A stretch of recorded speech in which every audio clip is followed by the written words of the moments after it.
You talk about a choke. You talk about a choke, man. The Philadelphia 76ers. And Jared, who is their head coach? Who is their head coach? Doc, man. Welcome, everybody, to another edition of the Cover 2 podcast. I am Nick Nenad. And I'm Jared Smith. And today, guys, we got a packed show for you today. We are primarily going to go over the NBA playoffs. We have 3 teams that were eliminated to talk about, and we have 2 conference finals series to get into. One has already played a game, the other has not. So we're hitting the perfect time here to talk about all this NBA stuff.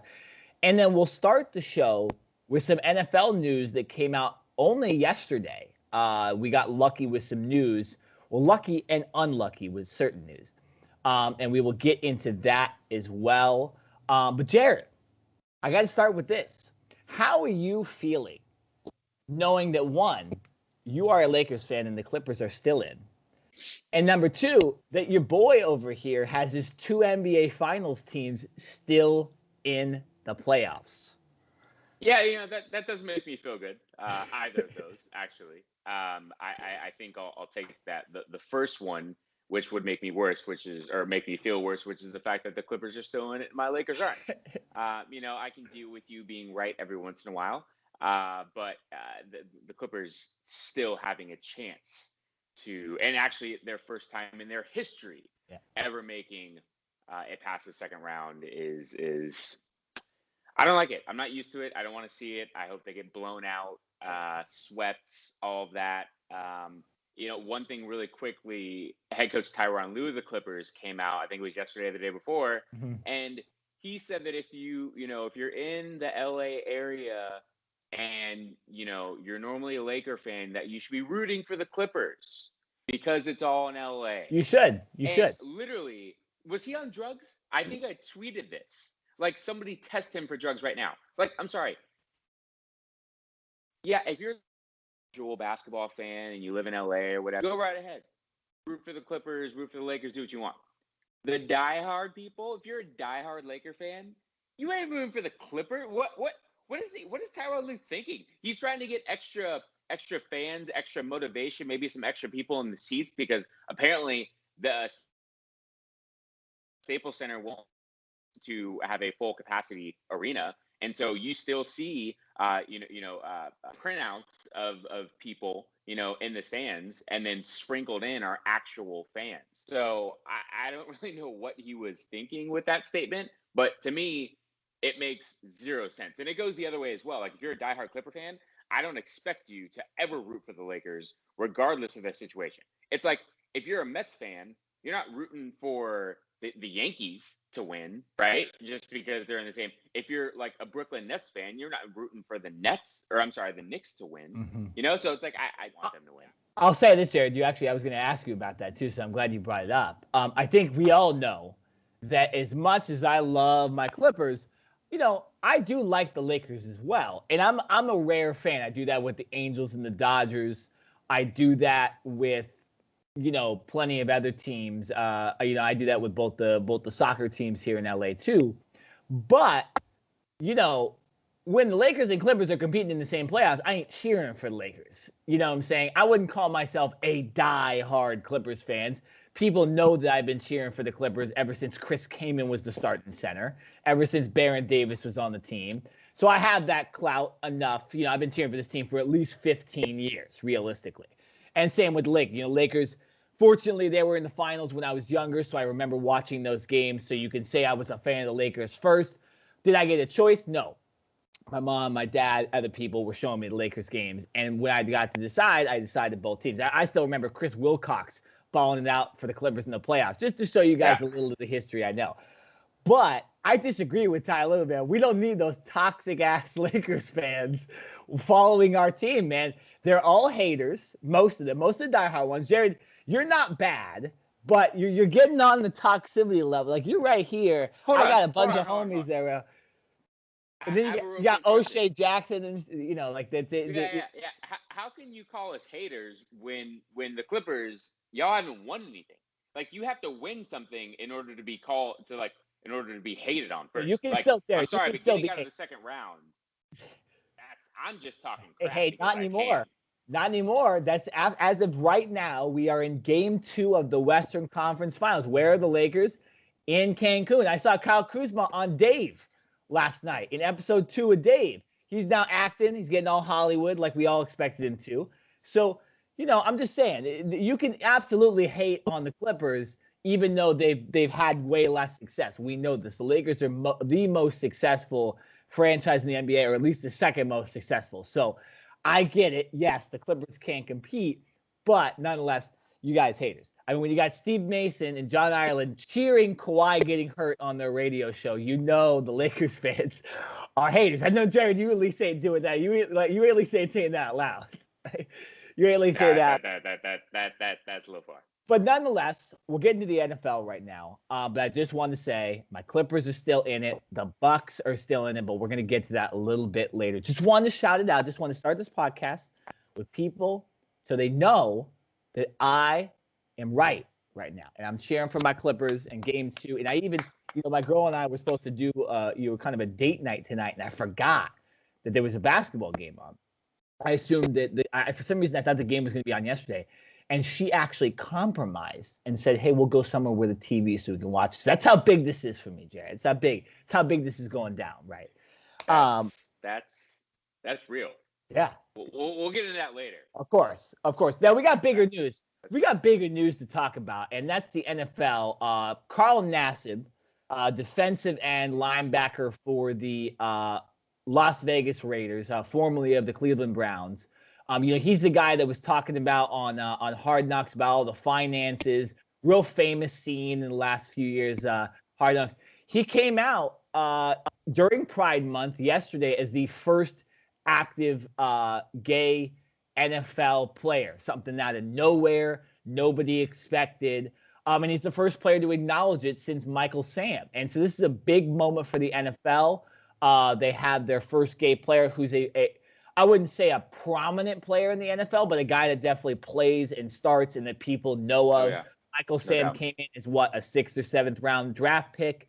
And, Jerry, as we know, 6th, 7th round draft picks don't make the NFL as much. So he had a little tougher road to go. We're not going to get into that necessarily the whole story. I'll definitely get into that a little bit, but you have Carl Nassib. He's a legitimate starter for an NFL team, and he comes out as the first gay player. He's in the locker room already. He's been in the locker room. So, Jared, I want to give you your first thoughts on this. This was surprising, but during Pride Month, the perfect time to do it. Your thoughts on Carl Nassib becoming the first active NFL player to announce that he's gay? Yeah, no, I mean, listen, that's good for him. Like, congratulations for him for finally having the courage to come out and say this, right? And I think there's a lot of expectations as not only an athlete, but an NFL athlete, because the sport is so macho, the sport is so physical and violent, right? That even, I can't guarantee, but I am pretty damn sure that Carl Nassib is not the only gay athlete and or gay NFL player, current active NFL player that is out there. Mm-hmm. So for him to finally have that courage to come out and say this to the entire world, I think is huge. Now, don't know necessarily what gave him that courage or what made him at this moment in time want to come out and say that. But and he mentioned this as well. I hope that this can, open a door and create more of a pathway for people who, are potentially scared to come out and say something because of the repercussions or what other people might think. And Carl Nassib basically said, listen, I'm happy. He mentioned that he was at his home in Pennsylvania. He seemed peace, right? He was getting ready for training camp and all of that stuff. But he seemed happy, right? And it was like this huge weight just lifted off his shoulders. And he was like, he didn't say this, but it just seems like he doesn't care what anyone else thinks, right? He's happy, at peace with himself. He says he's got a great job, a great family, great support system. I think that's huge as well. And so this is, just good for him. This is an amazing time, not only for him, but hopefully, like I said, for other athletes or people that are in the spotlight to, potentially make it easier for them to come out and and basically tell the world about themselves. Yeah. And so I'm happy for him. And the NFL and Roger Goodell came out with a statement, as they had to. Basically, I don't necessarily know if it was genuine, and I think that's because I'm guarded because of what the NFL has done in the past, as far as being side to side with their athletes in these types of situations. So good for the NFL for kind of immediately coming out and saying something, but are they going to really back it up and really be behind Carl Nassib, or did they just come out and say something just so that they don't look bad for lagging on coming out with a statement or something like that? So that would be my only thing that I'm not not really sure if the NFL is really for this, but it's like they have to come out and say something just because of the times that we live in and the things that we are going through as a country. So we'll see about that. But in the end, I'm happy for Carl Nassib, and I hope that he can now, put his complete focus into football, and go from there and just be happy. Yeah, well, first of all, Jared, I would find it very troubling if the NFL did not believe in what Carl Nassib was saying. I mean, that would be extremely troubling. But you bring up a good point that the NFL historically, with a lot of issues, and with this issue specifically, have not been on top of it and have not been positive about this kind of stuff. I'm gonna go back and, well, first of all, let me say this. Absolutely happy for Carl Nassib. And I see this, Jared, you know what I mean by this. I could care less that Carl Nassib is gay in the best way possible. Right. Because exactly. I don't see, there's no problem with that for me. I don't see you any differently. I don't think you're going to perform on the field differently because I've seen the man play. So I think the difference when I said earlier with Michael Sam was, hey, man, we haven't seen this guy play in the NFL. Right now, I don't care that he's gay because you haven't even played a snap in the NFL.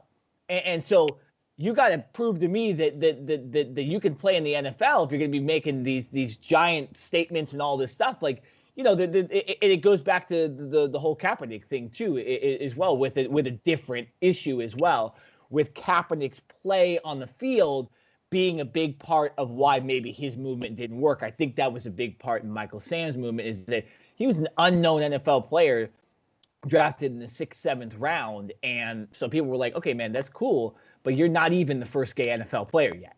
You're the first gay college athlete, realistically. So with this one, though, like I mentioned in the opening of this NFL segment, Carl Nassib is a legitimate NFL player. He's been in locker rooms, and we've seen his play on the field. He's been a successful NFL player. Now, where we go from here is, how will the NFL respond? Because like what I just said with Michael Sam, the NFL treated him like crap, and the NFL players treated him like crap, and the NFL fans treated him like crap. I can't remember the year that was. I think it was 2011, 2012, 2013, something like that. The league was different, okay? And I said this on Twitter. The league was a bit anti-gay, okay? And if you disagree with me, you probably were anti-gay back then, right? And I'll say this too. Being a young kid, I was actually in high school at this time when Michael Sam came out. I wasn't the most progressive person in the world, right? But when you look at it now and the way this country has evolved with gay rights and everything, I know there's been a couple political laws that have recently come out that have kind of backtracked the movement a tiny bit. But in general, LGBTQ people are treated way, way better in this country. And I think that this time coming out for Carl Nassib, it's going to be better. And the fact that he is a player in the NFL that's had the locker room status, that's been somewhat of a leader, we've seen on Hard Knocks, I think this is a great thing for the NFL and their somewhat anti-gay issue. I mean, it's taken a long time for a player to already come out like this. Like you said, Jared, there's probably a handful of guys that are gay in the NFL right now. And there's probably a handful of guys that are gay in the MLB and the NBA and the NHL. And the NFL has the most macho and violent locker room, realistically. And that's when a player is gay, a lot of times people think, unfortunately, that means they're not macho. They're not a violent person in a good way, obviously. Right. So I think this is a big moment for the NFL. I have hopes that it will work out because of the way the country works now, because of the way the NFL has gone into other issues. I just hope, and Jerry, I'll pose this question to you, that the NFL is not hypocritical, because you saw how hard they were on the stances of Black Lives Matter. You saw how hard they were on the stances of Colin Kaepernick, whether it was positive or negative. I hope that this LGBTQ issue with the NFL is non-existent, and I hope that they already celebrate Pride Month and all that stuff. I think it would be very counteractive if they went against a guy like Carl Nassib. So, what's your opinion on the NFL? I know you just said that you were skeptical a little bit of the statement, but I at least think it would be hypocritical if they came out against a gay player because they're so strong with a lot of the race issues. Oh, it would 100%. And listen, the NFL has come out, and we've seen more recently that they have backed these athletes on a numerous amount of topics. Yeah, right. Yeah. But still, to me, I'm still skeptical. I still don't believe, because of what the NFL has done in its past and for how long they basically stood by and either did nothing or kept a hard stance on their old, outdated ways, right, of thinking. So to me, it's like, yeah, it's going to take more than just a couple of statements or a couple of donations to a charity for me to truly believe that the NFL cares about these players more than just what they can do on the field to create revenue for this big business, right? So, like I said, I think it's a step in the right direction. I think the NFL finally had its eyes open to, hey, listen, these are the times now, right? Athletes have a voice. They are allowed to come out and speak what is on their mind, regardless of if it is a good or a bad thing for the NFL specifically as a business, right? These athletes are realizing, yes, the NFL is paying us, but we can also use the NFL for our own platforms and to get our own message across. Because for the longest time, it was the NFL using these players. And a lot of people would say, oh, yeah, well, these players are getting millions of dollars and they're able to set up their families for generations and generations and generations. And yes, all of that is true. But guess what? Were these players getting benefits after they retired? What about CTE, which the NFL hid from these athletes for a long time, right? Not backing them, not backing Colin Kaepernick about the Black Lives Matter movement. Obviously the LGBTQ community, this is something that is even more recent within the last couple years. Yeah. So it's time the NFL has been held to a certain way, and they're just now coming around to it in the last 5-10 years. So to me, I'm not just going to jump all in and say, oh yeah, the NFL is totally in on this. I'm still skeptical until I actually see what they do, right? Yeah, start making some donations. During the season, you see a lot of times every year at a certain point, usually it's October, November, or something like that, the NFL will allow players to wear certain gear, that supports a certain cause or something like that. Maybe the NFL will allow these athletes to specifically support the LGBTQ community in a specific type of way, whether it's wristbands or color, or whatever the case may be. Let's see what the NFL actually does, other than Roger Goodell just coming out with a statement saying we stand with Carl Nassib. That's a good start. I just want to see more. So that's kind of where I am. You know what I mean? It's like I'm like 1 foot in, but I need to see more in order to jump all the way in. Yeah, absolutely agree with you. I think the NFL has some work to do on this, and the players are a big part of this. The players I felt like were the ones that ruined the Michael Sam situation, saying that certain players saying that they were uncomfortable in the locker room. Meanwhile, you got guys like Richie Incognito bullying Jonathan Martin into Jonathan Martin becoming what he's become today, is a guy that threatened to shoot up a school and stuff like that. So the NFL's had its share of problems in the locker room already. I hope that this issue isn't one of them. Now, let's move on. Speaking of problems and issues with NFL players, we had 2 incidents happen yesterday, or at least 2 incidents that were announced to the public yesterday of NFL players getting in trouble, and both players somewhat prominent. The first one, Zaven Collins, he's a rookie from my Arizona Cardinals. He was just drafted in the first round. He had probably the most famous phone call of any draft pick period. with Steve Keim and the rest of the Cardinal staff. And he also was announced as most likely the starting linebacker already for the Arizona Cardinals. He was arrested for excessive speeding, and he's out on bail and all that stuff, but actually arrested, put in handcuffs for excessive speeding. I don't know how fast you're driving, Rook, but let's step it up. Go ahead. He was going 76 in a 35-mile-an-hour zone. Yeah, okay. So that's ridiculous. I mean, Jared, you can imagine driving that fast in a 35-mile-an-hour zone. That would be ridiculous. So, like I said, Rook, step it up. Do I think it's the biggest deal? No, but it definitely does hurt the Cardinals' pride, and it definitely hurts this guy's, already young career that he's already been arrested a couple months into his NFL career. Now, then we move to a guy in Frank Clark. It's a perennial Pro Bowl player. He plays for the Chiefs, used to play for the Seahawks. He was arrested in Los Angeles. Let me just get the story up real quick so I get this all correct. He was arrested in Los Angeles on Monday. He was pulled over for a vehicle violation in downtown Los Angeles at 9:20 p.m. And they found an Uzi sticking out of a bag in the back of his car. Now, before I say anything else, he is released on $35,000 bond as of Monday from Los Angeles jail. And in March, along with another man, what officers said they found 2 loaded firearms in his vehicle after a traffic stop. Jared, that was 2 months ago. Frank Clark has a gun problem here. So these are 2 instances. I'll give my comments on this first. I already gave my comments on Zaven Collins. I think it's a rookie mistake. I think he'll learn from it. I don't think it's that big of a deal, but it looks stupid, and it makes me embarrassed as a Cardinals fan for at least a few days. Frank Clark, I don't know about this one, Jared. I don't understand this at all. I don't know if it's a culture thing. I don't know what is going on with this guy, because I know he grew up in Cleveland.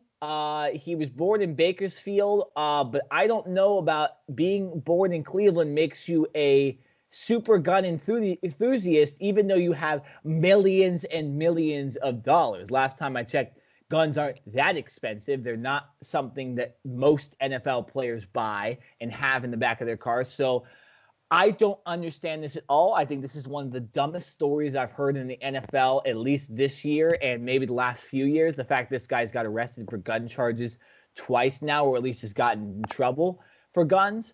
I don't know, Jared, can you explain this to me at all? Why does an NFL player that makes Pro Bowls and just made a big contract and makes $10+ million a year need to have Uzis in the back of his car? Yeah, I don't think he gets it.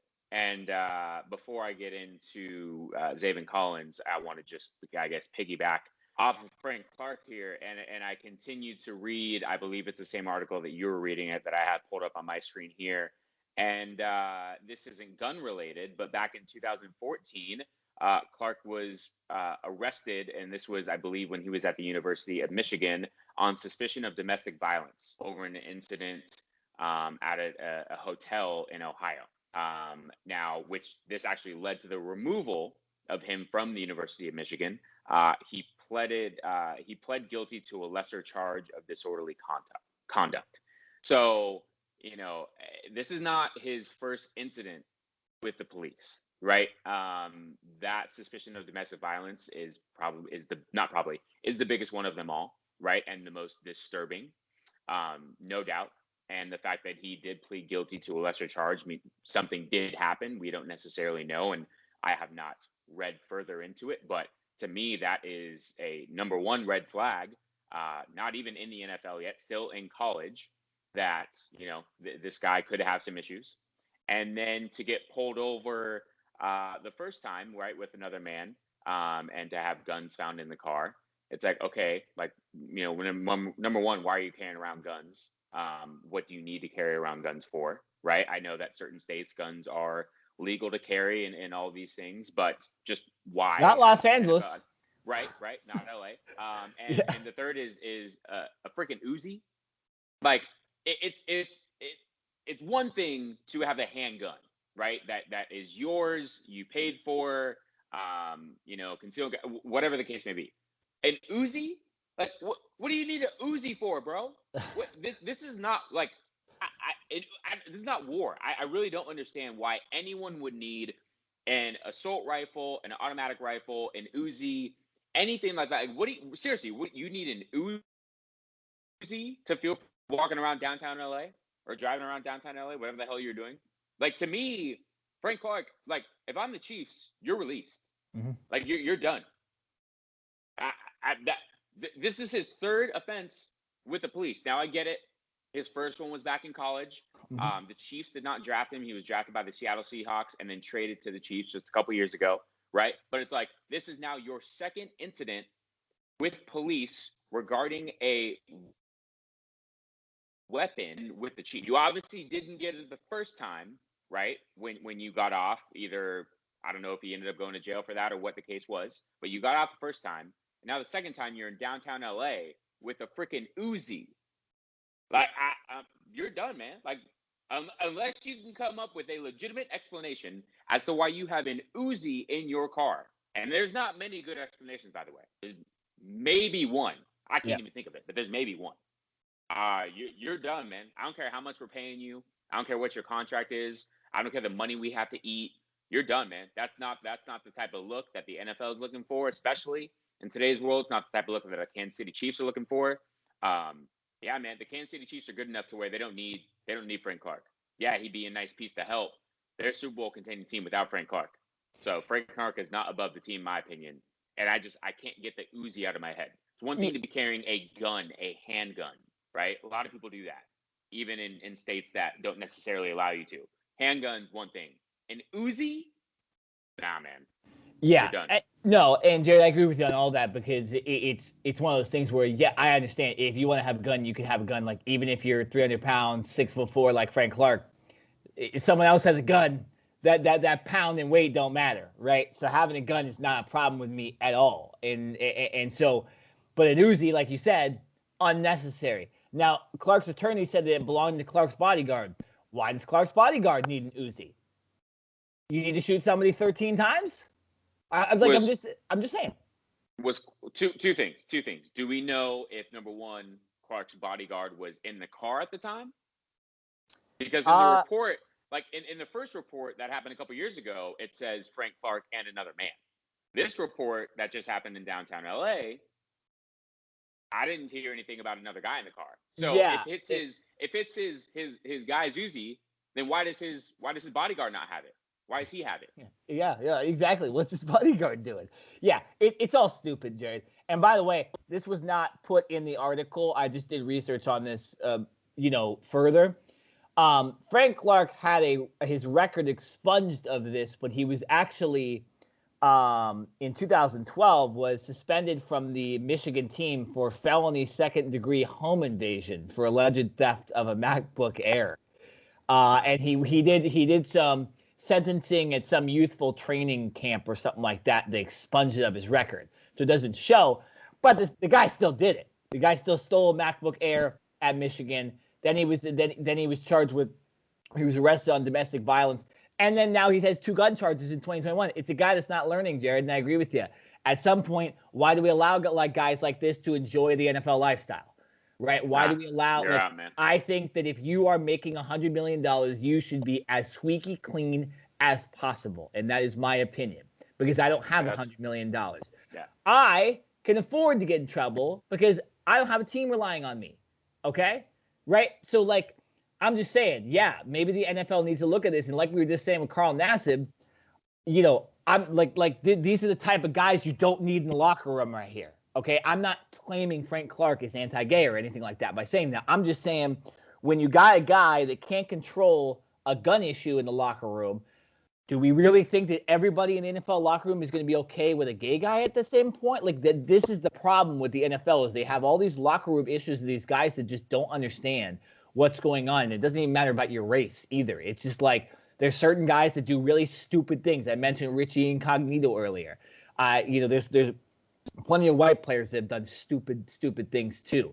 And so, Frank Clark is an all-star player here. He's a Pro Bowler that can't control his issues off the field, and you couldn't control him in college, and now you can't control him off the field. I'd be surprised if there wasn't things, that in the last few years that he's done too that just went under the radar as well. So, yeah, we need to move on to the NBA, Jared. But some unfortunate news there, and I hope at least Frank Clark comes out and apologizes and figures out his life needs to change, because you are making $100 million, brother. Like, what are you doing?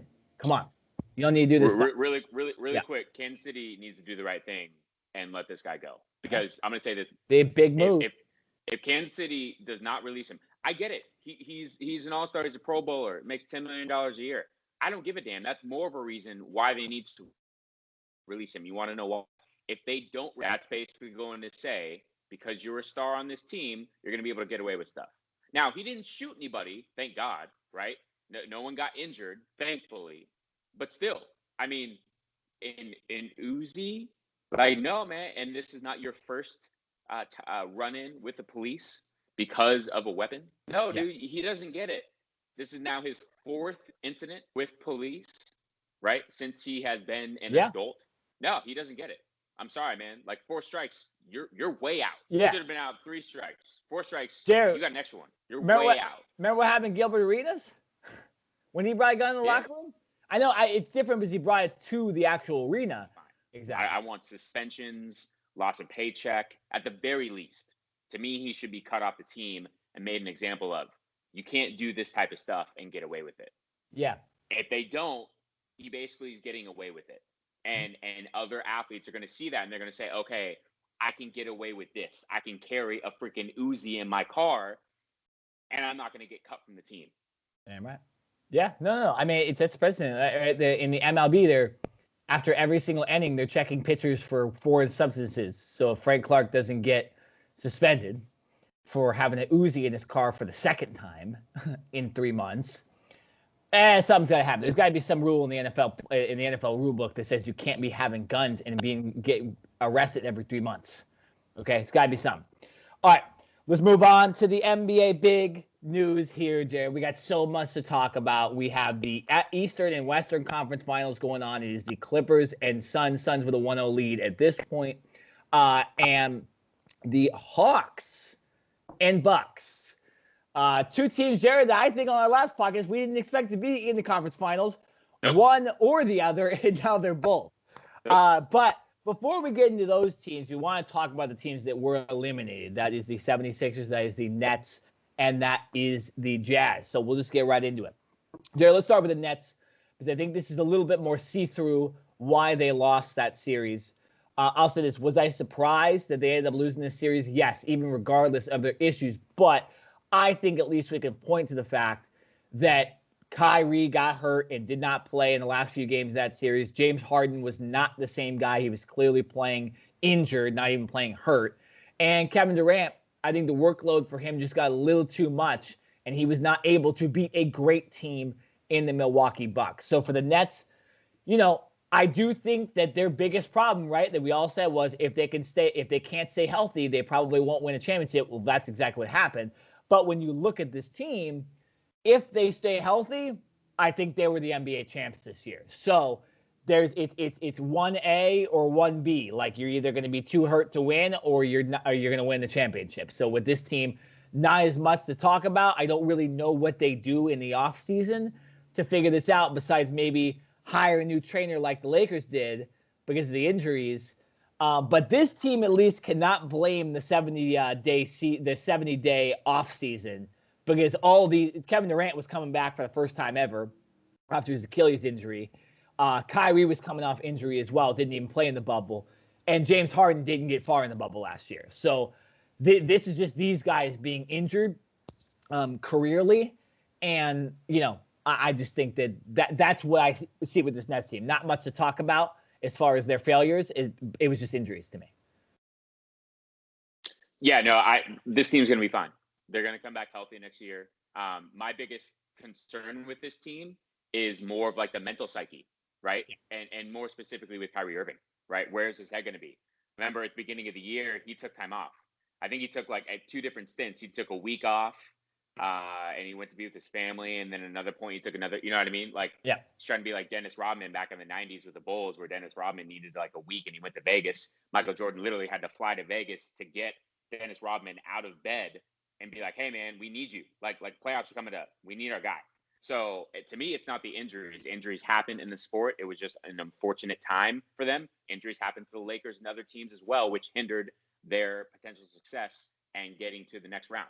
And so as long as this team comes back healthy, they don't really have much money to go out and sign other players other than probably the veteran minimum and draft picks, because most of that money is tied into Kevin Durant, Kyrie Irving, and James Harden, and then Blake Griffin as well. So to me, they'll come back healthy, and I think as long as their mental psyche is there and they're all willing to play as a team, this Nets team will be fine. I agree with you. I think if they were healthy, they would have beat Milwaukee a lot smoother and a lot quicker. The series would not have gone 7. And I think we would be, the Nets would be the favorite to win in the NBA Finals. So I'm not worried about this team. Not much else to say. Yeah, they do need, at least for their roster sake, though. I do think when you look at the potential of these guys getting hurt, the potential of the ego getting in the way, right, with the 3 stars, I do think you need to come up with a roster around them that is very cohesive and like everybody needs a specific role, right? Because you're not going to be the star on the team, right? And everybody just needs to know what they need to do, and that's what it is. And they need to know what needs to happen if Kyrie goes down, if Durant goes down, if Harden goes down, right? And that's what this team needs to put their biggest focus on, because when Durant, Harden, and Kyrie are healthy, nobody in the NBA is beating that team. That team might be better than the Golden State Warriors with Kevin Durant, realistically. Okay? So that's all you need to know. Don't know about that. That's all you need to know, is that team is an NBA Finals champion if those 3 guys are healthy. But if they're not, you need to have guys in the roster that know what to do when those guys down and expect those guys to go down, right? Because they will. Kyrie has been hurt, I think, every single year. Kevin Durant has been hurt a lot in his career. And James Harden, unfortunately, he got hurt in this playoffs. He hasn't been really an injured type player, but ego-wise, his ego can get in the way, and he hasn't been the biggest playoff performer ever either. So, when you have top 5 bad egos in the league, and Kevin Durant and Kyrie Irving, and then you have James Harden, who showed up fat to begin the season and quit on the Houston Rockets, and then you combine all the injuries and all that stuff. Again, you just have to have guys on the bench that know that something is going to happen during the season and something might happen in the playoffs, and you are going to need to step up, and you need to expect guys to get hurt. I know that's what you're not really supposed to do in sports, but you need to expect to be that next man up. So doesn't matter who it is. Doesn't matter if it's Blake Griffin, Joe Harris, Landry Shamet, Bruce Brown. Doesn't matter. You got to be ready. That's all I'm going to say about the Nets.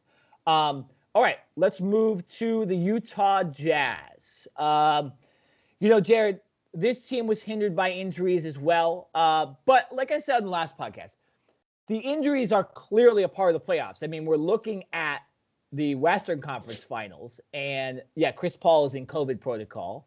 That's technically an injury, and Kawhi Leonard isn't playing. So those 2 teams are playing for the chance to get to the NBA Finals without their 2 best players.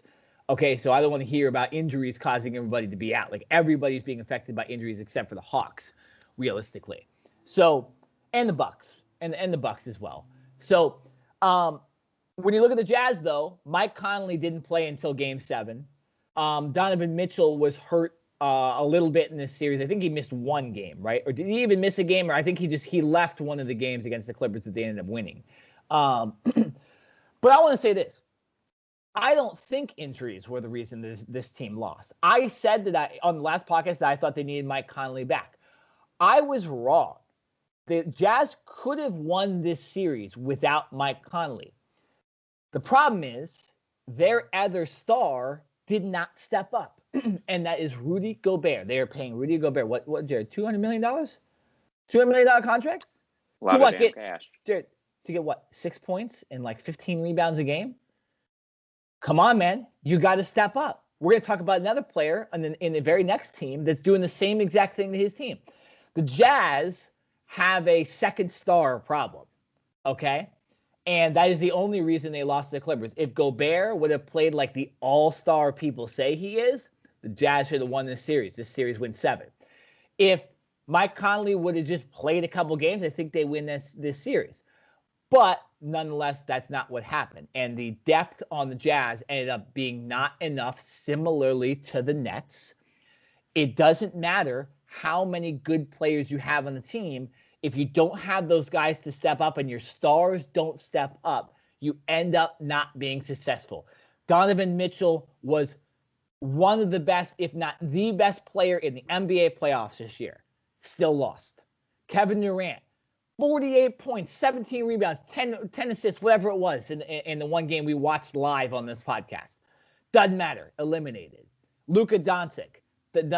People were saying he's the number one player in the league. Doesn't matter. Eliminated. Right, Jared? You need that second guy. The Nets didn't have the second guy. Harden was hurt. He was not a star player.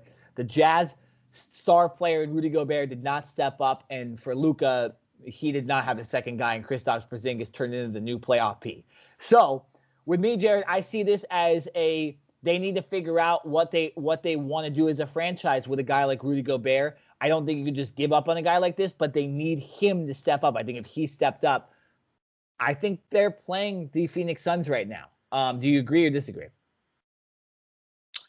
I do. They did not step up. That's a very nice way of putting it. I'm going to say that I'm very happy that this series ended a couple of days ago and not the day before we recorded this podcast, for the sake of this podcast, because I was heated. This team upset me the most out of any team that has lost so far or advanced or whatever. This Utah Jazz team coming in as the number one seed in the playoffs. I get it. Donovan Mitchell, Spider, he's banged up. He's playing on a hurt ankle. He's not 100%, but he's still out there giving it a go. Obviously, Mike Conley, like you mentioned, missed the entire series except for Game 7 and tried to gut it out. But I'm sorry. Game 6, have an opportunity to close this series out against the Clippers with no Kawhi Leonard, right? Playoff P actually comes through for the first time in his career, but no Kawhi Leonard on the road, a potential closeout game, and the Jazz can't get it done, and they were leading in that game, by the way. And then Game 7 back in LA, once again, no Kawhi Leonard. And the Jazz are up by 25 at one point, and they let the Clippers come back and win. They have 2 potential closeout games, one at home, one on the road, both without the other team's best player, and the Jazz don't get the job done. The Jazz don't have any cojones. That's about as nice as I'm going to put it, because if this was a couple days ago, I'd be cussing up a storm right now. The Jazz don't have any cojones. They do not have that killer instinct. I'm sorry. I'm not saying, like, I know, like, we associate Kobe Bryant and some of these other former greats with just having that killer instinct and that killer mindset. You need that in the playoffs in order to advance, especially in a closeout game. You're at home with that Utah Jazz crowd behind you, one of the best I don't want to say fan bases necessarily because they've done some stupid things, but at least energy levels and crowd noise, right, in all of the NBA. And you don't close the deal out against a team that is without their best player. Like, to me, that is, I don't really know what else to say. The Jazz simply do not have any cojones, man. They don't have what it takes. You can say, oh, well, for a lot of these players, it was their first time in the playoffs or whatever, blah, blah, blah. Don't want to hear it, man. Look at the team still. Yeah, look at the teams in right now. Like, it doesn't matter. I don't. Look at the Suns. I don't want to hear that. You got Atlanta that was in for the first time. You have all these other teams that, first-time rookies or first-time players in the playoffs. So I've heard that argument before. Nope, doesn't work with me. The Jazz just simply did not execute and did not get the job done. They did not see the opportunity that they had with Kawhi Leonard out. Obviously, I would have preferred Kawhi Leonard to be in because I want to see a team beat their opponent at full strength. I don't like when, there's injuries and there's other, circumstances that prohibit that team from being at full strength, obviously. But the fact that the Jazz could not get it done without Kawhi Leonard, to me, that shows that the Jazz did not have it. And I think, unfortunately, I have to give props to the Clippers, right? Finally, Paul George came through. You had Mann who stepped up, right, in his first 39 points. Yeah. So I'm just disappointed in the Utah Jazz for not seeing an opportunity and seizing that opportunity. Yep. Like I said, you're the number one seed. Higher playoff So I already mentioned this on Twitter, but for those who haven't seen my Twitter, I don't care what the Utah Jazz do next year. They're going to come back mainly with the same constructed team, maybe with a depth guy, a new depth guy here or there. I don't care if they go 82-0 and are the number 1 seed again. I ain't picking the Jazz to win a damn thing. Jazz, to me, they don't have it. They don't have that killer instinct. They don't know what it takes. They're a regular season team. They're going to look great in the regular season. They're going to come back next year and probably do very well, and everyone's going to jump on their bandwagon. I'm not falling for it anymore. The Jazz, I'm sorry. They showed me who they are. They don't have that killer instinct team, especially when they are undermanned. Can't do once at home, once on the road. Up 25 in a game 7, and you let the Clippers come back. Inexcusable. One correction I want to make, and I think I made the mistake of saying this. It was game 6 the Clippers won. The series didn't go 7. I was thinking of the Dallas series, but it was game 6 that all that stuff happened. But it felt like game 7 because then they ended up playing a day later, which is a whole other issue with me. But I'll get into that with the other series. No, Jared, I disagree with you on one part of that because I do think Donovan Mitchell had the killer instinct. It was the rest of the team. It was Bogdanovich. Nope. It was Jared. Look at his stats. Look at his stats. Look. Okay. Well, we'll agree to disagree there. Game 5, end of game situation. Homeboy airballs like 2 threes. Okay, he tries to pull up, like, instead of running offense. I know they were down like 4 or 5 points and they needed at least 2 baskets, like a score, a stop, and a score. But instead of running the play that was drawn out of the timeout, Donovan Mitchell literally comes up, tries to shoot a Steph Curry like fadeaway side shot 3 and airballs it. I'm sorry, man. Like, if you're gonna do that, if you're trying to be that Steph Curry, Damian Lillard, Trae Young, pull up from half court and knock down a 3, and not waste a lot of time on the clock, you better knock it down. But he airballed it. I don't care if he had 50 points. It's what you do in clutch time that matters. And he did not come through. I don't want to hear about his no. Two things. One, he was hurt. Okay. And 2, Kevin Durant did the same thing. You saying Kevin Durant ain't clutch? Kevin Durant airballed the series tying 3 because he was scared to get blocked by Brook Lopez again. Kevin Durant also played the entire game previously, and then also played that entire game 7. Donovan Mitchell played hurt. He played hurt. Trust me, I watch every single game, Jared. You know me. When it's my team, I watch every single game. He played hurt. Put the blame on Rudy Gobert and Bogdanovich and Ingles. That's who I would put the blame on. They knew that Mike Conley was not playing this series. So I don't want to hear about, Mike Conley was hurt. No. The Suns can blame the NBA for still having coronavirus stuff with guys that are vaccinated, okay? Because I think it's a little ridiculous that Chris Paul right now is in protocol, even though he's playing my team, when he was vaccinated. Because what is this going to be an issue forever?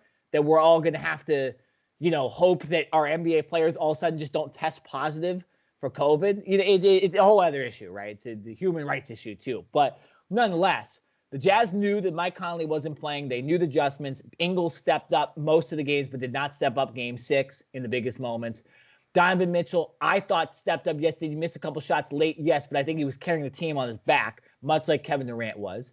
And when you look at guys like Gobert, he played like crap. No cojones, like you said, right? Bogdanovich, I don't know what was wrong with him. He wasn't even making threes, right? Jordan Clarkson, he disappeared. Jordan Clarkson would make like 4 threes in a row and then would just disappear the rest of the game. 6th man of the year, right? So, I think the rest of this team also didn't step up, along with Mitchell missing key shots. I don't think the blame is on Mitchell. I think it's on other people. But like you said, Jared, I agree with you. I ain't betting on the Jazz until they get a second guy that can legitimately score at will like Mitchell, like all these other teams have. All right, let's move on to the 76ers because we have a lot more to say about that. All right.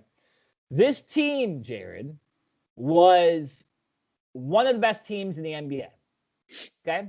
They had, what everybody thought was 2 stars in Tobias Harris, in Joel Embiid, Ben Simmons, and Tobias Harris.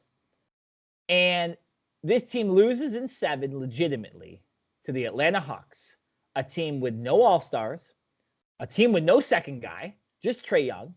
And in game 7, at one point, Trae Young was 2 for 18. And you're telling me the 76ers team lost? Yeah, I mean, you talk about a choke. You talk about a choke, man. The Philadelphia 76ers. And Jared, who is their head coach? Who is their head coach? Because Man. I see the Clippers, man. Jared, how funny is it? I see the Clippers in the Western Conference Finals for the first time ever with Ty Lue. And Doc Rivers can't get past the Atlanta Hawks with 3 All-Stars? Oof. Now, I know who to blame in this series. There's a guy to blame in this series, but I don't think it's selective to one dude. I think this is a culture issue with this team, and we're talking about an explosion after this season, Jared. I think you need to blow it up. You keep the one guy that's the MVP of the league or whatever, and everybody else can go, because I think this team is a disaster right now after this series. What are your thoughts on the Philadelphia 76ers? Ooh. There's so many avenues, so many different forks in the road we can go. I'm going to start with Doc Rivers, right? And Doc Rivers, I think, is one of the most well-respected coaches in the league. Obviously, he has won NBA championship as a coach. That was with the Celtics in 2007, 2008. And since then, right, he's guided his team to the teams, including the Celtics and then the Clippers and now the Philadelphia 76ers under his first year, to the playoffs, and has not been able to get them over the hump, right? This is his 4th consecutive playoff Game 7 loss. So in crunch time, when you need it the most, Doc Rivers has not been able to get his team, to win that Game 7, to win that big game. And for as much as I think everyone loves Doc Rivers, like, I don't really think there's many bad things to say about him, at least from the players and reporters and everyone that actually knows him. I think we have to start looking at Doc Rivers and saying, why can't he get his teams over the hump, right? Is it his coaching style, his philosophies, right? Because he's a great human being, he's a great person, like a leader that you want to get behind, but is he the guy anymore? I mean, we're kind of leaning on his past success and not necessarily what he has done recently. And when we look at athletes, doesn't matter the sport, it's always, what have you done for me recently, right? We don't care about what you've done, what you did for us 5-10 years ago. It's about what did you do last year? What are you going to be able to do in the future? And unfortunately for Doc Rivers, he doesn't have much of a leg to stand on recently. He hasn't really been able to do much. He's had good teams around him, teams that should have made it past the second round of the playoffs with the Clippers, teams that with this Philadelphia 76ers team should have beaten the Atlanta Hawks, and probably should be, facing the Milwaukee Bucks, going with a chance to go to the finals. So I look at Doc Rivers, and for the first time, I've got to say, man, I don't know if Doc Rivers should be coaching anymore. Like, I can't believe I'm saying that, because, like I said, he's such a good person. But Doc Rivers has had chance after chance after chance after chance. And what have you done for me lately? Not a whole damn lot. Jared, the Boston Celtics won a championship with one of the most stacked teams ever. Okay? Realistically, the Celtics probably should have won another championship with that team. They went to 7 with the Lakers. I think that Celtics team was better than that Laker team. Okay? And they probably should have won that series. The Los Angeles Clippers, absolutely, of course they should have gone to the Western Conference Finals. They should have won a championship with those 3 guys, DeAndre Jordan, Blake Griffin, Chris Paul, at least one. And the Philadelphia 76ers, Jared, absolutely should have at least gotten to the Eastern Conference Finals. And they didn't. And you know what that tells me? That unless you stack your team with a bunch of all-stars, Doc Rivers is overrated as a head coach. Plain and simple. You're right. We're living off him on the past. It's one championship in 2008 or whatever. Like, was it 13 years ago? How much leash does this guy have? I know there's been excuses for some years, right, for the Clippers. And this year, I think you can blame a little bit on Ben Simmons, just absolutely being a non-existent in the last few games, or really the whole series, right? But at some point, right, like Jared, like a guy like Steve Kerr was able to figure it out with the Golden State Warriors when Mark Jackson couldn't. Phil Jackson was always able to figure it out with the Bulls and with the Lakers when other guys couldn't, right? Dwayne Casey won a championship with the Raptors. Yes, I know the Warriors got hurt, but I think with Doc, it's an adjustment issue. I don't think he knows how to adjust correctly when things don't go correctly. Because I think when Chris Paul got hurt in the Clippers series against the Houston Rockets, they didn't adjust. They just were like, okay, well, we have other good guys. Let's just play them.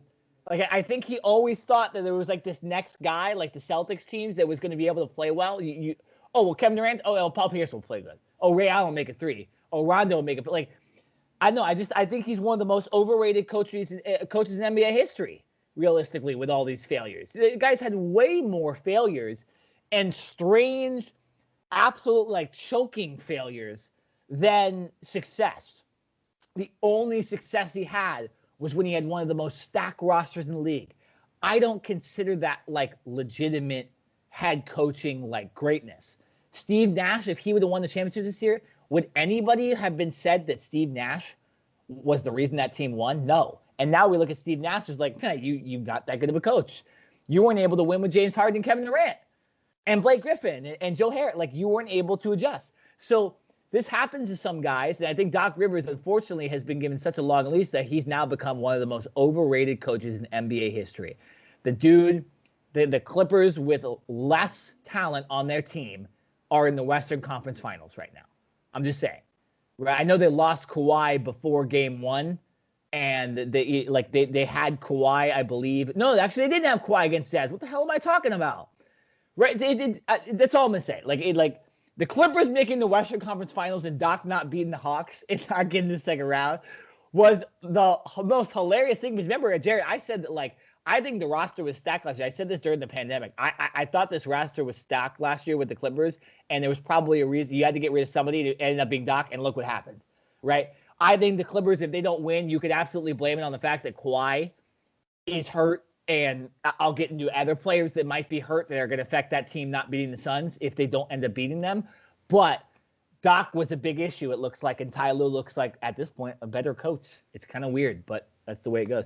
But, Jared, let's get on the players a little bit, right? Because I think that with this 76ers team, you cannot just blame it on Doc. I said I believe it was Game 5, might have been Game 4, that a lot of the star play, there was the game Joel Embiid went scoreless in the fourth quarter. Ben Simmons didn't want the ball. Tobias Harris didn't want the ball. It kind of seemed like a theme the whole series. Like, Joel Embiid was the only guy trying to score, and then everybody else didn't want the ball at the end. And that doesn't sound like a championship team to me. It sounds like a team that's scared and not used to the moment. Ben Simmons averaging like 6 points a game and 12 points a game in the entire playoffs is not good enough. It's not even like Ben Simmons was averaging a triple-double in the playoffs. He was averaging like 12, 8, and 8. Jared, that's like, what is that, a guy off the bench? Marcus Cousins is going to do that tonight for the Clippers, right? Jay Crowder can do that. Why do you need to pay Ben Simmons $30 million? Why do we need to – a guy can't make free throws, right? Tobias Harris. What I say, it was his best year ever. He turned into the old Tobias Harris during the playoffs. Like I said, blow it up. Specifically get rid of Ben Simmons for nothing. Because that guy is, talk about overrated. Ben Simmons, the most overrated player in the NBA. That guy does nothing. He doesn't make free throws. He doesn't make shots. He doesn't shoot at all. How many guys can pass? Jared, I'm going to give you the spotlight on the 76ers players because I get too mad talking about Ben Simmons. It's just, the Clippers gave up Tobias Harris for like a bunch of role players. So I'm just saying, and they got first round picks out of it. So for me, my team didn't even want Tobias Harris. Joel Embiid played well. Everybody else on this team sucked, including the head coach. I got to disagree that Ben Simmons doesn't do anything right now. I don't think he deserves. What does he do? Contract. I don't believe he deserves that $30 million max contract. He's one of the best defenders in the league. I believe every year he's been in the league, he's been like all first team or all second team NBA defense, right? So I'll give him that. Fair. And he's one of the most gifted passers in the league. The problem is he's up here when it comes to shooting and when it comes to being assertive on offense, right? Literally in this entire series, to piggyback off of your point, he gets the ball across half court and he immediately passes it. Yeah. Like, he doesn't even want to initiate the offense. He was so in his head. Point guard. Right? he didn't want to get fouled, which is why when he made that low post move and that spin move and he had a wide open dunk or at least a layup, he dished it because he didn't want to get fouled and have to go to the line to shoot a free throw on a potential and one. That's how scared and inside his own head he was. And so to me, I don't know how you fix that because that's a mental thing. It's not like, okay, we need to fix your shot. Let's just go in the gym all off season and work. Like, he obviously needs to do that, but this is also a mental thing. Like, this guy needs to see a therapist. This guy needs more help than just on the court. And the fact that you are in Philadelphia, right, where the fan base does not care, they will boo Santa Claus. So they are definitely going to boo you. I don't think Philadelphia fans will ever forget about this with Ben Simmons and how he literally was one of the main reasons. Obviously, the Hawks did what they had to do, but Ben Simmons might as well have been on the Sixers are playing 4-on-5. When Ben Simmons was on the court, he was from an offensive standpoint, he was non-existent. He might as well have been off the court. You might as well have brought a fan onto the court because at least they would have probably shot the ball. Ben Simmons will not even shoot the ball. We know that he does not shoot threes. I think he shot less than 10 threes for the entire season, right? But at least like a pull-up, mid-range, 15 to 16-foot game, something to pull a defender on you. Because if you're a defender guarding Ben Simmons, why even guard him? I'd play 5 feet off of him and basically double team double team Joel Embiid or double team another player. Exactly. So, I mean, here's the other thing I will say about Ben Simmons. And this isn't even just about this offseason. This goes back to the last couple off seasons. What are you doing in the offseason? Exactly. Like, you know that you are a horrible free throw shooter for a guard, which is so unusual. Like, the only other guard that I can think of that has been as horrific at the free throw line has been Rajon Rondo, right? But at least we know the work ethic that Rajon Rondo brings to the table in the offseason, during the season. The guy literally has an iPad that he carries around with him. Doesn't matter if it's game day or off day. Like, he is constantly watching film and studying and trying to get better. Rondo also steps up in the biggest moments. He steps up in the big moments. It doesn't end up hurting his team in the biggest moments. He might hurt his team during the regular season or in the second quarter, but he doesn't hurt his team. But it's like Ben Simmons. It's like, dude, in the offseason, you have to continue to work on your craft, even if it's just one specific aspect that you're working on. Not saying that you have to overhaul your entire game in one offseason, but it's like Ben Simmons, literally take a week off and then don't go to LA. Yeah. Don't go to Miami. Go to freaking Cleveland. Go find an empty, raggedy-ass gym somewhere and lock yourself in that gym for the entire offseason and don't come out until you are at least like a 35% jump shooter, right? Like, he can't even do that right now. Like, he literally needs to lock himself in a gym somewhere, secluded, away from distractions, away from noise, and he needs to work on his game. I mean, like I said, that to me is the only way that he is going to improve. And if he doesn't do that, I don't even know if that will fix the issues as far as being a teammate and the quote-unquote one of the leaders of the Philadelphia 76ers. You mentioned at the beginning of your segment about this that the Sixers needed to trade him for nothing. I don't even know if another team would take him for nothing, right? Like I heard Stephen A. Smith say the Portland Trailblazers. That one was a little interesting because the Trailblazers have shooting all around them. Yeah. Right? And the one thing that they lack, it would is be a defensive presence. They're one of the worst defensive teams in the league, right? And so, to me, that would be interesting because you have Damian Lillard, but then would you have to give up CJ McCollum? Like, who would you have to give up? You have other shooters around you, so Ben Simmons wouldn't necessarily have to be the guy on offense. He could focus on defense and just, I guess, bring the ball up. But still, if you're the Portland Trailblazers, potential CJ McCollum or even any of your role players for Ben Simmons, a guy that literally has zero confidence in himself right now. I mean, I don't know, man. I don't know if Ben Simmons can be fixed from an offensive standpoint. I think he's a good teammate. I think he's a great passer, and I think he plays great defense. But in today's NBA, when you're making a max contract of $30+ million, being all defensive player and just being a great passer ain't going to cut it. Yep. You have to be able to score and at the very least be willing to shoot the ball. What did Michael Jordan say? What did Kobe Bryant say? They didn't care if they went 0 for 50. Yep. They were putting the damn ball up. But Simmons won't even shoot the ball. Jared, look at Trae Young.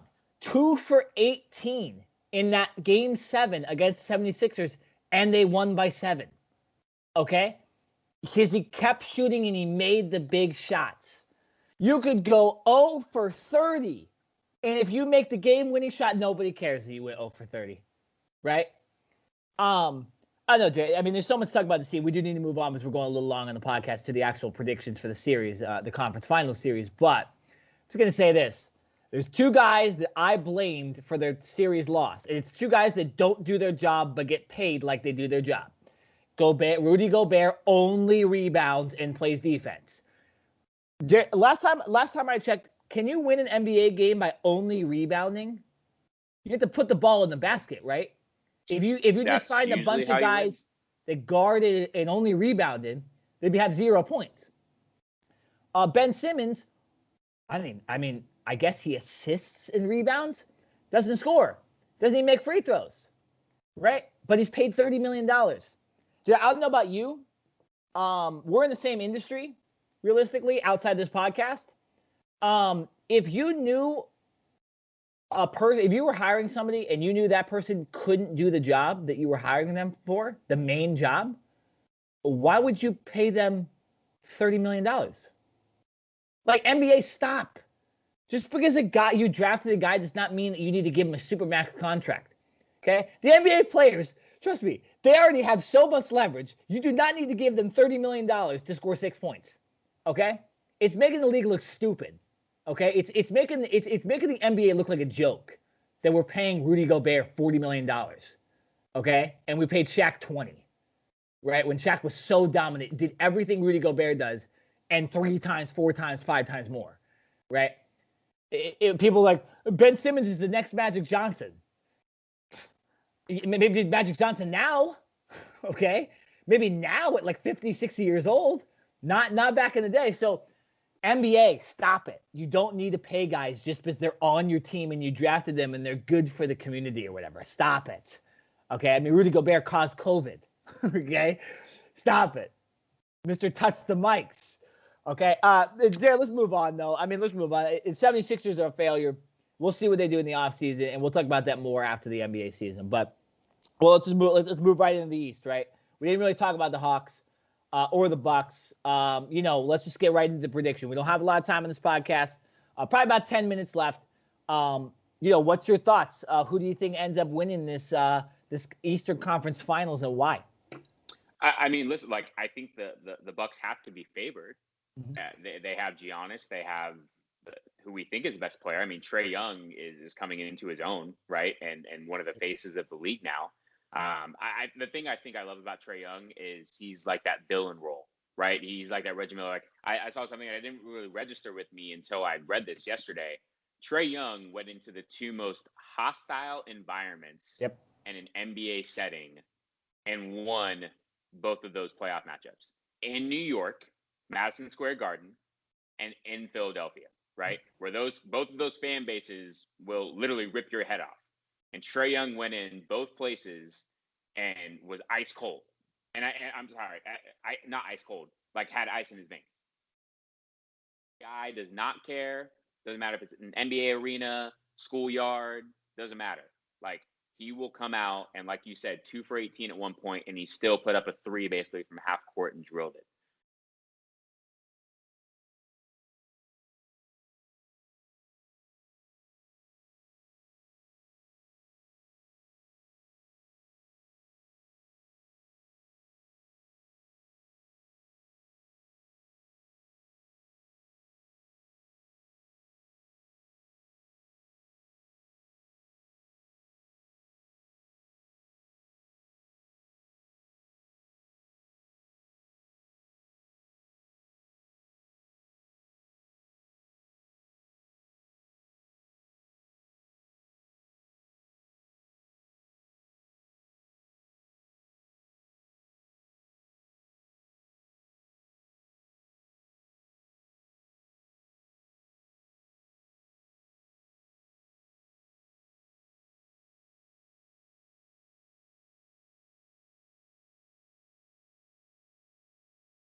talking about Giannis. I don't even want to go there yet because we know how great of a player he is, back-to-back league MVPs, all NBA defense. We get it. Greek freak, all that stuff. We get it. But at a certain point, you got to win. Yeah. Those other accolades don't mean jack unless you win the chip, right? He signed on to stay with Milwaukee in a small market area, right? Signed that max contract, showing his loyalty to the team that drafted him. Totally cool. I get it. They've had pieces around you and Drew Holiday, Middleton, all that stuff. There's enough there to win. And now you're going up against, a team in the Atlanta Hawks that's not as good as the Philadelphia 76ers, not as good as the Brooklyn Nets. If the Bucks and Giannis don't win this series, we're going to have to start talking about Giannis as, I don't care about your MVPs anymore. I don't want to hear about GOAT status or any of that. So for Giannis' sake, I'm gonna say that this team, the Bucks, win the series. I'm gonna say in 6. Jared, I mean, you're riding the button with a lot of stuff here. Am I counting out the Hawks? No. Are the Bucks a better team? Yes. Okay. And if you don't think the Bucks are the better team, you're a Hawks fan. I'm just saying. I'll say this too. Our last podcast, we kind of tore the Bucks apart. We were watching that Nets Game 5 live. Kevin Durant went off, like we've seen very few players ever do in the playoffs. And they won the game. Giannis made a mistake at the end. It was a close game. They lost. But what did Giannis do after they went down 0-2? He had some of the best 5-game stretch ever in playoff history. Dominated. Did he make mistakes here and there? Yes. But Giannis absolutely stepped up in the last 5 games, that Nets-Bucks series, and he changed my mind. I think right now the favorites, especially with the health of the Bucks and their overall roster, they're the favorites to win the championship right now. And I'm saying that even if Kawhi comes back for the Clippers, okay? And even if Chris Paul comes back for the Suns. Giannis is on one right now. I see this being an easy series win for the Bucks. I think it's 5. I think the Hawks will get 1. I don't know when it's going to be. Bucks are just too good of a team right now. Am I a little bit concerned about if it's a close game and Chris Middleton and Drew Holiday don't step up? Yes. A little bit concerned if you put Giannis at the free throw line? Yes. But these concerns aren't as big as if they were playing the 76ers, as if they were playing the Nets full strength, as if they were playing the Clippers full strength, the Lakers full strength, right? The Jazz, right? I think that right now the Bucks, they got through the Heat pretty easily. They got through a brutal series with the Nets, and they play the Hawks. Okay, the Hawks are good. They got one guy. If you stop Trae Young, you're probably going to win the game, right? If Trae Young goes off, you might lose. You still can win. We talked about it with Joel Embiid. Talked about it with the Jazz. Talked about it with Kevin Durant. It does not matter if you have one guy. You need 2. And right now, the Bucks have one of the best players in the NBA who has stepped up the last 5 games and very, very good potential all-star compliments. Brook Lopez stepped up. Middleton's played well. Drew Holiday's played well recently in the last few games. I think the Bucks got this series easy. Not much to say. I think Giannis dominates. When he gets to the finals, it'll be a little bit different. But I think this is an easy series. Great for the Hawks. Good for their psyche. Nothing wrong with them. I got Bucks in 5. All right, let's get to the West. Jared, I'll give my opinion on this first. Ooh, so much to say, but I'll condense it because we don't got a lot of time.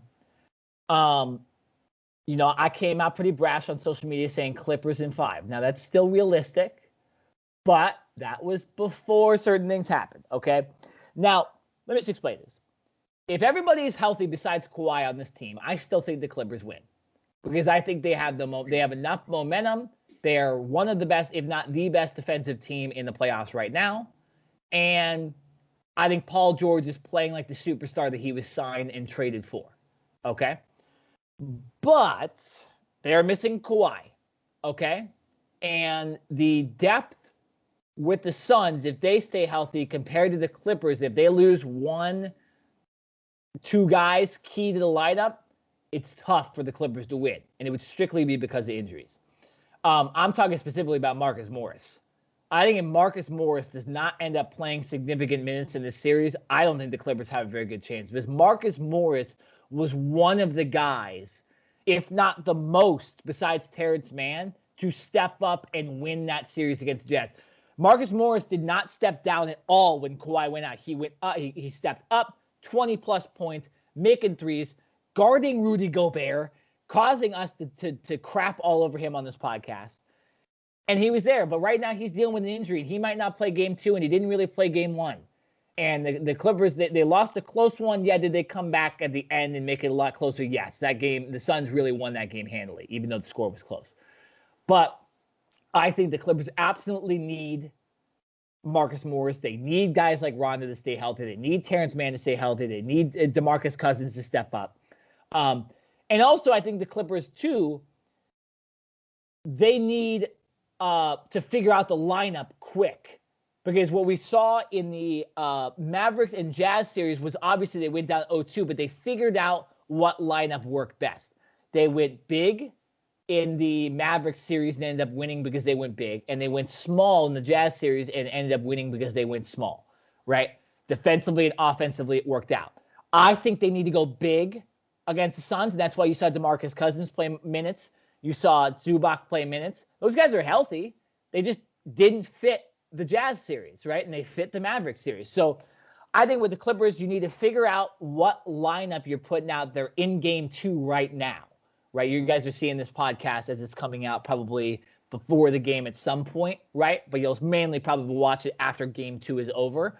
Even if they lose game 2, they need to figure out that lineup and hope that a guy like Marcus Morris is healthy.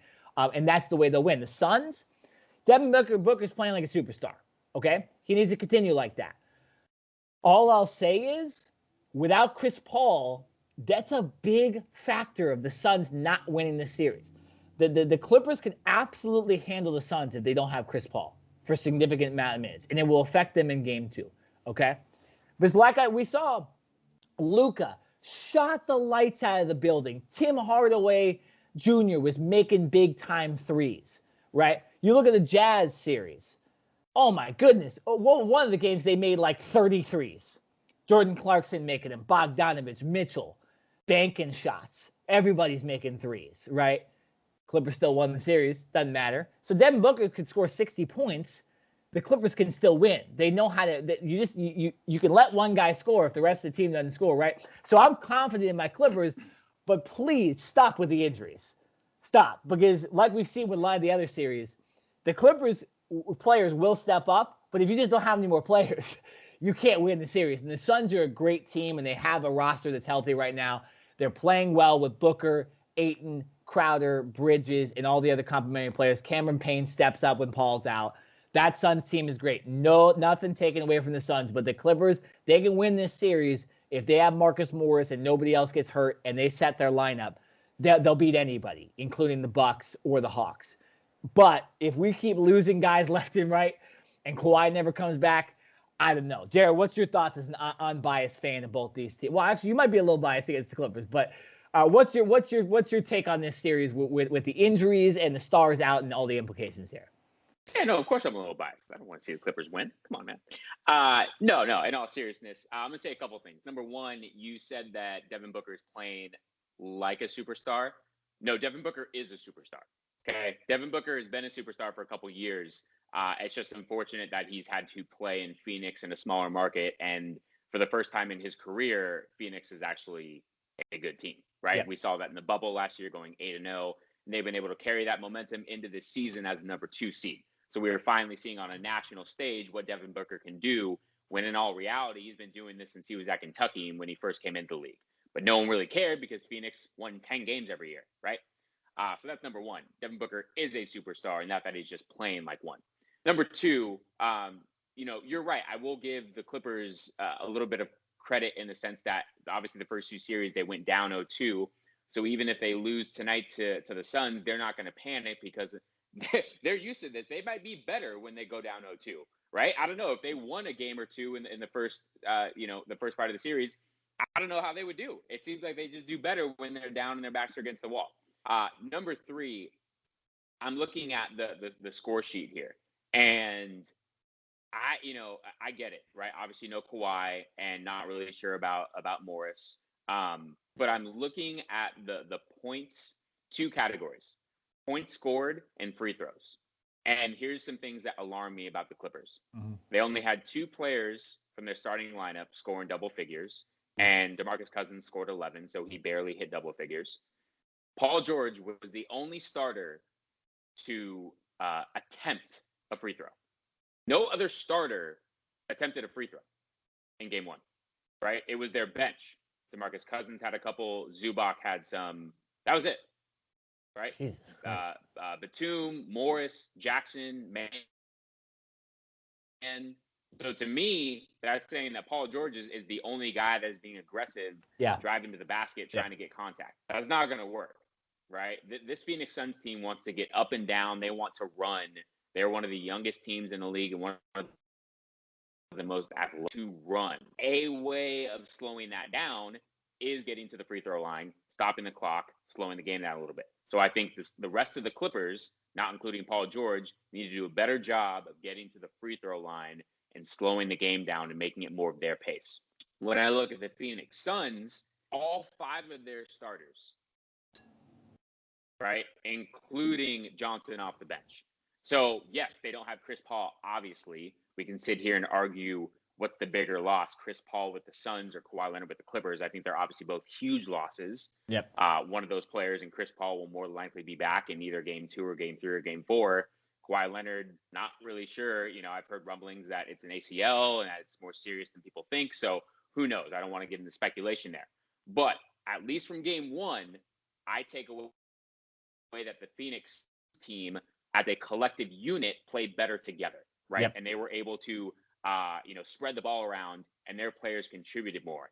So whereas with the Clippers, like I said, Paul George and Reggie Jackson were the only 2 guys that scored in double figures. And yes, Paul George respectively 34 points, Reggie Jackson respectively 24. That's great. But then when you're only getting 5 from Batum, 6 from Morris, only 9 from Mann, right? And Mann went off in the last series. It's like, you got to have more from those role players. And so I know you talked about role players in your segment, but so right now I'm leaning towards Phoenix because of what I'm seeing from their role players, and they're playing more cohesively. And listen, Paul George, you say Devin Booker is going to have to score 50 and the Clippers can still win. Paul George is going to have to score 60 the way this is going, right?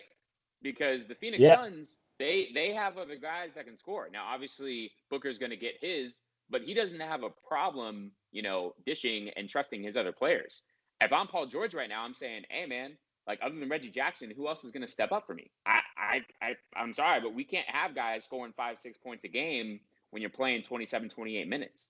We got to get more from that. Yeah. So, I'm going with the Suns in this series because I think as a collective unit, they're playing more cohesively right now, and their role players are contributing more from a point standpoint. So I'm going to go with the Phoenix Suns. I think this series will go 6 as well. I'm going to this the same as the Bucks and the Atlanta Hawks series. I think this goes 6. I think the Phoenix Suns win tonight in game 2. Clippers go home, kind of regather and do what they've done in the first 2 rounds of the playoffs. It's just unfortunately, I think they've met their match with the Suns this round. Yeah, I mean, great analysis there, and some of the facts you brought up are undeniable. And again, the free throw thing scares the hell out of me because that's a big reason why they beat Jazz and the Mavericks. Getting to the free throw line, slowing the game down when those big 3-point shots were made, when the stars were going off.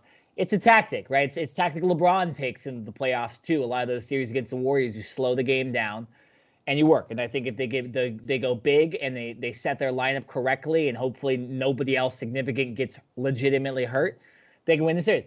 Jared, I'm a fan of the Clippers. I'm not denying it. And I'm believing this team. I think the Clippers win in 7. But I'll be honest. If they lose Marcus Morris for the rest of the series, if Kawhi doesn't come back, I think the Suns win in 7. I think what I'll say for this series is this will go 7 no matter what, no matter who's hurt. But whoever the most healthy team is in Game 7 will win the series. That's what I'll say. And by healthy, I mean if Chris Paul is playing and if Marcus Morris is playing. And if the Clippers have everybody but Kawhi, then the Clippers can still win the series without Kawhi because of their defense. But if they're missing anybody else besides Kawhi, they're not winning the series. And I'll be honest with that. And I'm not looking at this series. I think they'll win game 2 tonight. I think they'll figure it out. I think they'll shock the Suns. But this series is going 7 no matter what. And tonight is a bit of a must-win game. Optimistic. Because of the injury issues. So not totally must-win, but this will be the most must-win game in the series besides game 7. That's what I'll say. All right, Jared, long podcast today, but I mean, I felt like we had to talk about all that, man. I feel like we couldn't have done it any other way. We will be Had to get it in. Yeah, we will be back. If there's big news next week, early in next week, we will get to it and we will have a podcast for you. But realistically, Jared, we probably record right after the Western Conference Finals, and we're back for the NBA Finals. So you guys might not see us for maybe 10, 11 days, something like that. But nonetheless, we will be back talking about the NBA Finals, or if there's big enough sports news, we will be recording live here on Skype. But yeah, for this podcast, we are done. I am Nick Nenad. I'm Jared Smith. And we'll see you later in the month. See you guys.